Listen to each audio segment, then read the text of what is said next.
వరదలచ్చిపోయినాక బురద మిగిలిందన్నట్టు గణపతుల వారు వెళ్ళిపోయినాక ఏడ చూసినా చెత్తే చెత్త కానొస్తుంది. నిమజ్జనాలు నడిచిన కాడ రోడ్ల పొంటి మొత్తం చెత్తే అవపడుతుంది. అట్లిట్లా ఇంకో వారం పట్టేటట్టుంది ఆ చెత్త అంతా సాఫ్ చేయనికి. ఆ సాఫ్ సఫాయి చేసే పనంతా మున్సిపాలిటీలే కాకుండా తలా ఓ చేసి సాయం చేస్తే బాగుండు.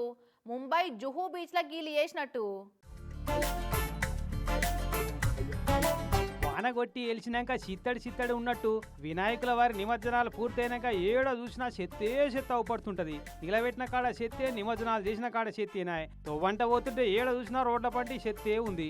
ఇక అటనే ముంబై జుహూ బీచ్ లో కూడా మొత్తం చెత్త మోపోయిందని ఆ చెత్త అంతా సాఫ్ చేసేందుకు ఓ స్వచ్ఛంద సంఘం వాళ్ళు నిన్న పొద్దుగాలనే స్వచ్ఛ పేరండం పెడితే సెలబ్రిటీల కాడికెళ్లి సిటీలున్న కామన్ పబ్లిక్ అంతా ముంగడబడ్డారు. ఇగో Hindi cinema hero Akshay Kumar sir, Maharashtra CM Fadnavis సారోళ్ళ ఇంటి ఆమె అమృత ఫడ్నవీస్ మేడం కూడా హాజరుపడ్డారు.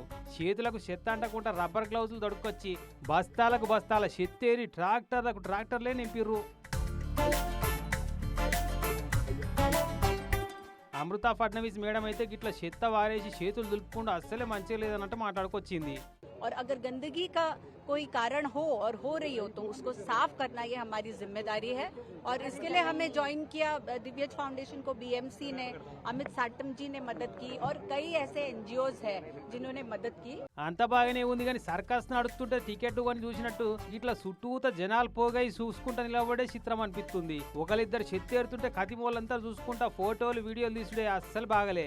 అది కాక 10 మందిలో పాము చావదన్నట్టు ఇంతమందిలో చెత్తేరుడు అయ్యే పనైనా జనాలకు ఇన్స్పిరేషన్ లెక్క అవుతుందని ఇట్లా సెలబ్రిటీలు వస్తుంటారు. ఇక వాళ్ళని చూసి అందరు చేయాలని వాళ్ళు కూడా కోరుకుంటారు. కానీ ఎన్నాడు చూడనట్టు వాళ్ళనే చూడాలని కాదు. అయినా వాళ్ళ ఏమన్నా కొత్త మొక్కలా వాళ్ళ మొక్కల కోతులు కొండంగలు ఏమన్నా ఆడుతున్నాయి ఇట్లా బీరిపోయి చూస్తందుకు అని సోషల్ మీడియాలో ఈ చెత్తేరే పేరంటం వీడియో చూసిన వాళ్ళంతా కామెంట్లు చేస్తున్నారు.